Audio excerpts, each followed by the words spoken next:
The historical aspect of our industry gives us a good look at the rapid pace of technology and why it's so critical we stay current with the latest trends and the movements in the industry.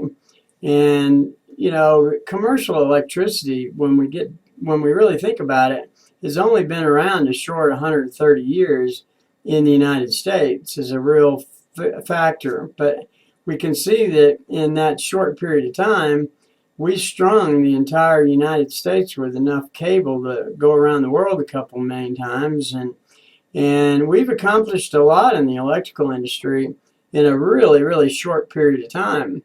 And so you got to, when you look back at the history of it, and this is something I always enjoyed about the industry, is it's always changing. And we're at the beginning, at the infancy of electrical systems compared to where we will be in another 20, 30 years. So, and then you can kind of look at that and you say, well, 130 years electricity's been around. Well, really only about 85 years of that has been where it's commercially available. So that even shortens that window of how far the industry's come in 85, 90 years.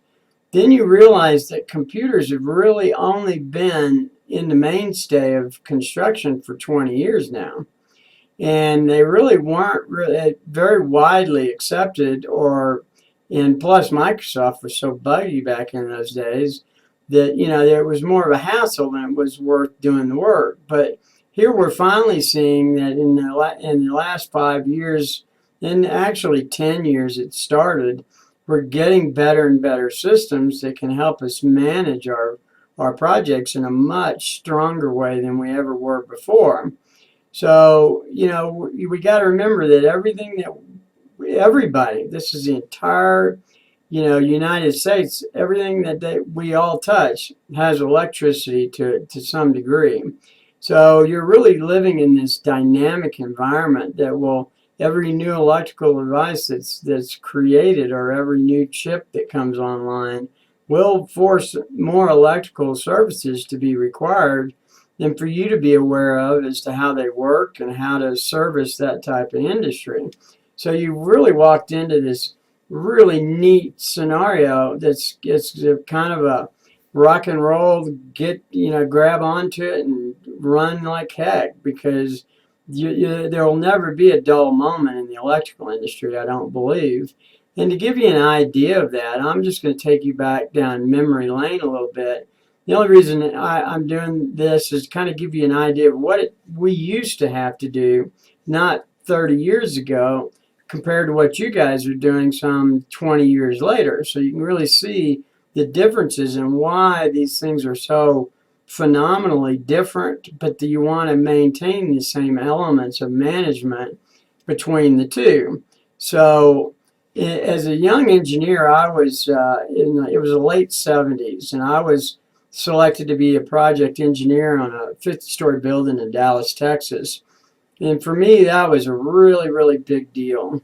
My first big building, and especially being downtown, because downtown's all logistics and a lot of heavy coordination. So, but in 1978, we did not have calculators, fax machines, computers.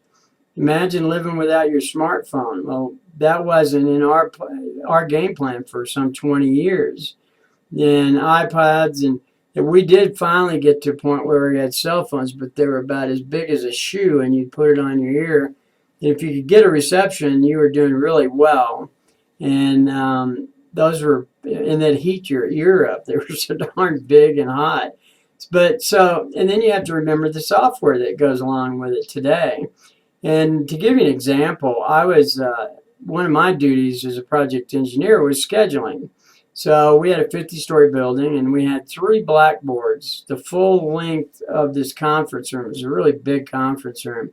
And we had the entire schedule of the 50-story building, everybody, structural, mechanical, electrical, plumbing, the whole deal. And it was all written out in chalk on a chalkboard, because we didn't even have whiteout boards back then, and you chalk it all in, and then you'd have to calculate your float based on a calculation that ran through you'd start at one end of the blackboard. You go all the way through the first blackboard, come through the second blackboard, then come through the third one.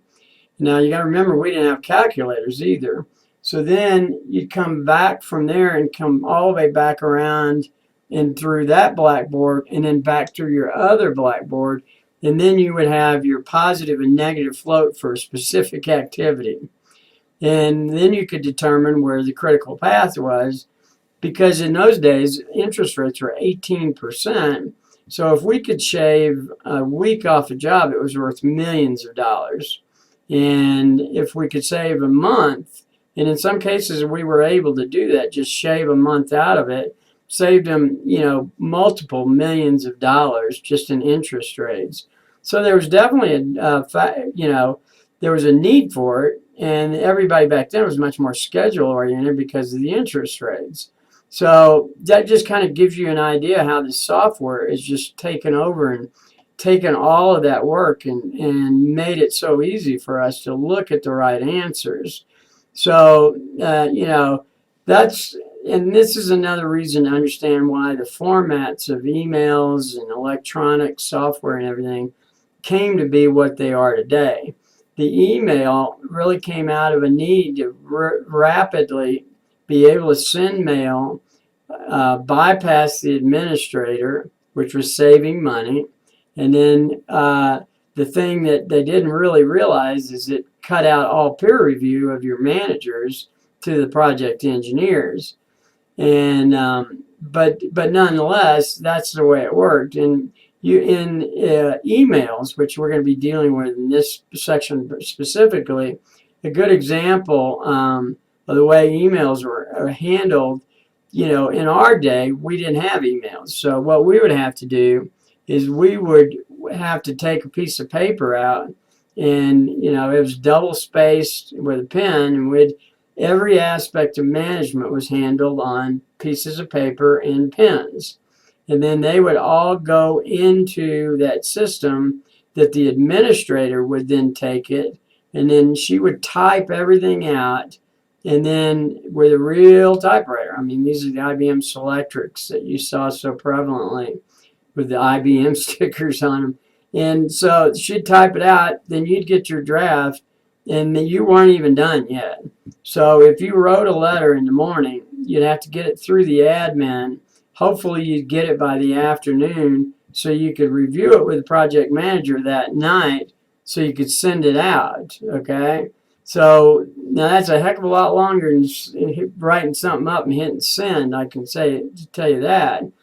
But in those days, the project administrator was the one that was really, she was tough, and she'd make sure your grammar was correct and your English was good and everything. So you had to pass her before it got a chance to pass your project manager. And then at nights, we'd sit down with the PMs and we'd have to get all our correspondence approved. And then off you go again. The next day starts as anew. And in our current era, like you guys now, I doubt seriously you could imagine your job being done like that. I mean, it'd just be completely different. But the fact is, we were able to do it that way, and we were able to do the same size projects you guys are doing. It's just how much work were we having to put into it to make that happen. So, and then you still had, in that whole email process, we've seen where we could probably do in 10 minutes what has taken a day so far.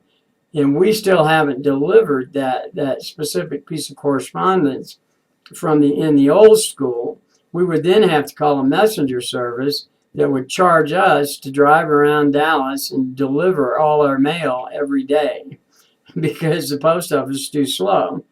And so it was really quite different. You can imagine the difference in speed of communication on these job sites. So in the case of today's email era, it's usually a 24-hour rule for response. And, that's become the norm. If you can do it within 24 hours, you are completely on with business correspondence. And that kind of falls back from the old days when one day was the hardest thing in the world to do. And so we've always had that one day seems to be a very historical amount of time for you to respond or reply. And that doesn't necessarily mean if you're not able to answer the question, just reply and say you're working on the answer. So, as you go through it, you can really see that the historical aspect of where we are still plays a big role in where, how we manage things. But you can see the importance of learning the new skills and maintaining that integrity and that professionalism that's been through the industry for the last 130 years. So let's go ahead and move on to chapter 3.